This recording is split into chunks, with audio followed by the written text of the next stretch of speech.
నా పక్కన ఇటువైపున అటువైపున ఉన్న వాళ్ళు ఇద్దరు జెడ్పీటీసీ కంటెస్టెడ్ క్యాండిడేట్స్. నా కుడివైపున హేమంత్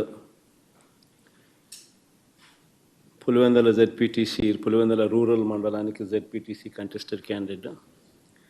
ఇటుపక్కన సుబ్బారెడ్డి ఒంటిమిట్ట జెడ్పీటీసీ స్థానానికి కంటెస్టెడ్ క్యాండిడేట్. రాష్ట్రంలో ఇవాళ ఎలాంటి పరిస్థితులు ఉన్నాయి అని చెప్పడానికి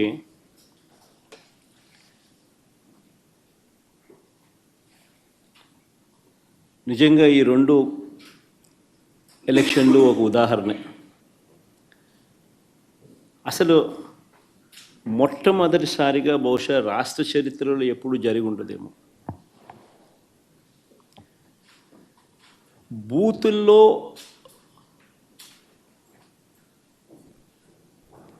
పార్టీకి సంబంధించిన ఏజెంట్ లేకుండా వైఎస్ఆర్సిపి ప్రతిపక్ష పార్టీ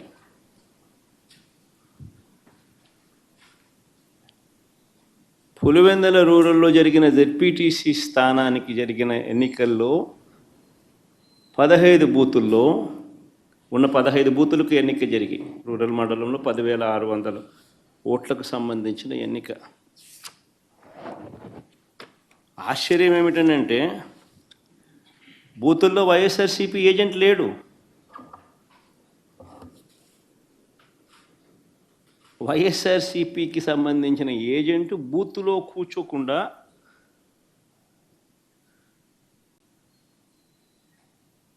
బూత్ దగ్గరికే మనిషి పోలేని పరిస్థితిలో బూత్లో ఏజెంటే లేకుండా ఎన్నికలు రిగ్గింగ్ చేసినారు. సాక్షాత్తు పోలీసుల సమక్షంలో పోలీసుల ప్రోద్బలంతో బూతులోకి వెళ్ళే ఏజెంట్ల ఫాములను వీళ్ళే తీసేసుకొని చింపేసుకొని బూతులోకి ఏజెంటే పోని పరిస్థితిలో ఎన్నికలు నిర్వహించామని చెప్పుకుంటా ఉన్న ప్రజాస్వామ్యం మన రాష్ట్రంలో బహుశా మన దేశంలో ఎక్కడ ఉండదేమో, ఒక్క మన రాష్ట్రంలో తప్ప.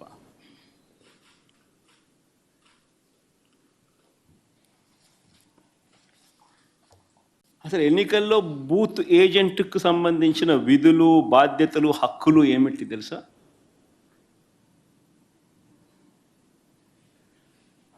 అసలు ఓటర్లే లేక దొంగ ఓటర్లను గుర్తించడం ఎవరు చేస్తారు? ఏజెంటే చేయాలి. పోలింగ్ ఏజెంటే చేయాలి. బూత్లో ఉన్న పోలింగ్ ఏజెంటే ఆయనకు సంబంధించిన విధులు, బాధ్యతలు, హక్కులు ఏమిటి అని అంటే అసలు ఓటర్లా లేక దొంగ ఓటర్లా అని గుర్తించడం, ఓటర్ల జాబితాను తనిఖీ చేయడం, అక్రమాలు, బెదిరింపులు, ప్రలోభాలు పెట్టడాలు, ఫేక్ ఓటర్లు ఉంటే వాటిపై అక్కడే ఉన్న ప్రిసీడింగ్ అధికారికి వెంటనే చెప్పి వాటిపై ఫిర్యాదులను అధికారికంగా నమోదు చేయడం, ఇవన్నీ పోలింగ్ ఏజెంట్ బాధ్యతలు. ఇవే వివరాలు పార్టీకి కూడా తెలియజేయడం.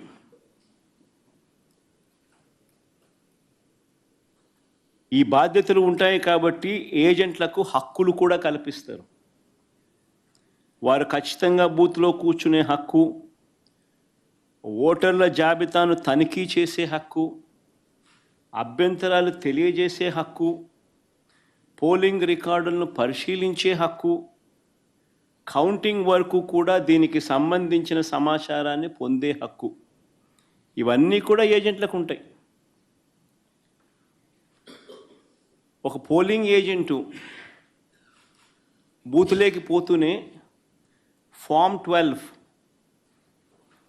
అన్నది అంటే తన పోలింగ్ ఏజెంట్ను అపాయింట్మెంట్ చేస్తూ ఇచ్చే ఫామ్ను క్యాండిడేట్ ఫామ్ 12 పోలింగ్ ఏజెంట్ను అపాయింట్ చేస్తూ ఇచ్చే ఫామ్ను it's called form 12. Polling candidate పలానోడు నా ఏజెంట్, నా పోలింగ్ ఏజెంట్ అని చెప్పి అపాయింట్ చేస్తూ ఇచ్చే ఫామ్.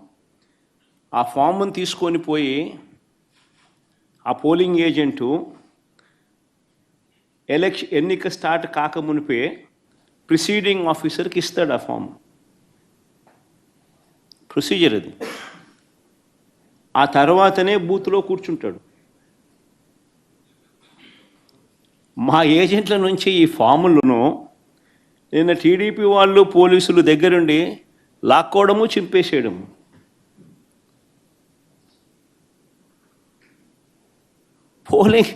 పోలింగ్ ఏజెంట్ అనేవాడు లేకుండా ఎలక్షన్ జరపడం అన్నది నేను ఎక్కడ చూడలా. ప్రజాస్వామ్యం అన్నది ఇంత దిగజారిపోయిన పరిస్థితి బహుశా చరిత్రలో ఎక్కడ చూసిండు మేము.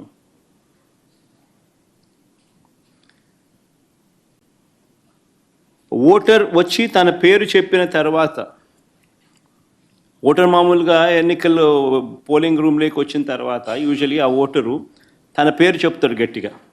చెప్పిన తర్వాత పోలింగ్ ఆఫీసర్ రిజిస్టర్లో తన వేలుముద్ర కానీ తన సంతకం కానీ తీసుకుంటాడు.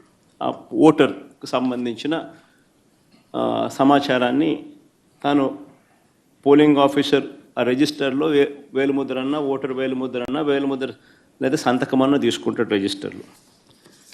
ఈ రిజిస్టర్ నింపేది పోలింగ్ ఆఫీసర్, కానీ తనిఖీ చేసేది ఏజెంట్. అవసరమైతే తాను అభ్యంతరం చెప్తాడు. ఇది ప్రొసీజర్. పోలింగ్ ముగిసిన తర్వాత, అయిపోయిన తర్వాత ఫామ్ 32 అని ఉంటుంది. ఫామ్ 32ను నింపి ఆ బూత్లో ఎన్ని ఓట్లు వచ్చాయి అన్నదాన్ని రికార్డు చేస్తారు. బూత్లో ఉండే అధికారి ఆ రికార్డును ఏజెంట్కు ఇవ్వాల్సి ఉంటుంది. అంతేకాకుండా ఏజెంట్ నుంచి ఒక రిసిప్ట్ కూడా తీసుకుంటాడు ఆ ప్రిసీడింగ్ ఆఫీసర్. ఆ రికార్డుతో ఈ రిసిప్ట్ను కూడా జత చేయాలి.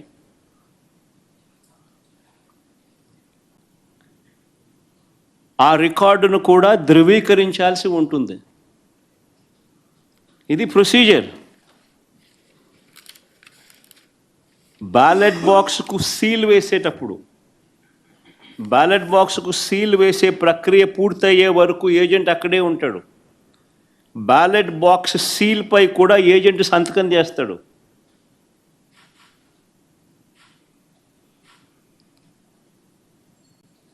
బ్యాలెట్ బాక్స్కు సంబంధించి సీల్పై కూడా ఏజెంట్ సంతకం తీసుకుంటారు.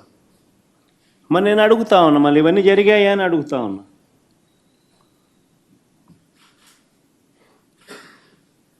ఇవన్నీ జరిగాయా అని అడుగుతా ఉన్నా. అసలు ఏజెంట్లే లేకుండా చేసి ఎన్నికలు జరిపినప్పుడు దాన్ని ఎన్నికలని ఎలా అంటారని అడుగుతా ఉన్నా.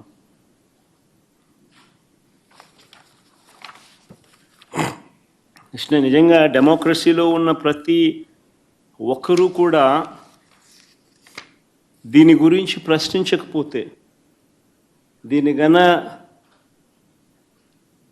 ప్రజాస్వామ్యాన్ని కాపాడుకోలేకపోతే, గొంతు విప్పకపోతే ప్రజాస్వామ్యం ఇంకా బతకదు. అధికారంలో ఉన్న పార్టీ ఈ మాదిరిగా ఎన్నికలు నిర్వహిస్తే ఎన్నికలు అన్నది ఇంకా హాస్యాస్పదమే అవుతాయి. ఎన్నికలు పెట్టాల్సిన ఎన్నికలు ఇంకా ఏం జరపాల్సిన పనులా, ఇంకా మన ఇష్టం గుద్దుకోవడమే. దాన్ని ఎన్నిక అని చెప్పి చెప్పాల్సిన పని కూడా. రాష్ట్రంలో ముఖ్యమంత్రి స్థానంలో ఉన్న చంద్రబాబు నాయుడు గారు నిజంగా అన్నిటికన్నా బాధ ఆయనతో చేతులు కలిపి అంటగాగుతా ఉన్న తన ఎల్లో మీడియా.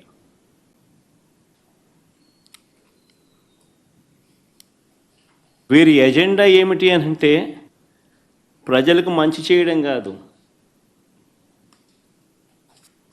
డెమోక్రసీని కాపాడడం కాదు, ప్రజలకు పాలకులు మోసం చేస్తే వాటిని ప్రశ్నించడం కాదు, దోచుకో పంచుకో తినుకోలో అందరూ భాగస్వాములు కావడం. ఇది వారి ఎజెండా. సిగ్గుపడాలి నిజంగా ప్రజాస్వామ్యం అంతా కూడా.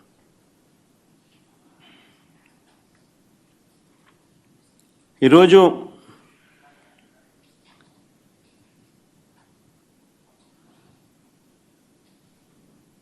ఎంత దారుణంగా వీళ్ళు ఎన్నికలు చేశారు, ప్రజాస్వామ్యాన్ని ఎంత దారుణంగా వీళ్ళు కూని చేశారన్నది ఈ రెండు ఎన్నికలు ఉదాహరణగా నిలబడతాయి.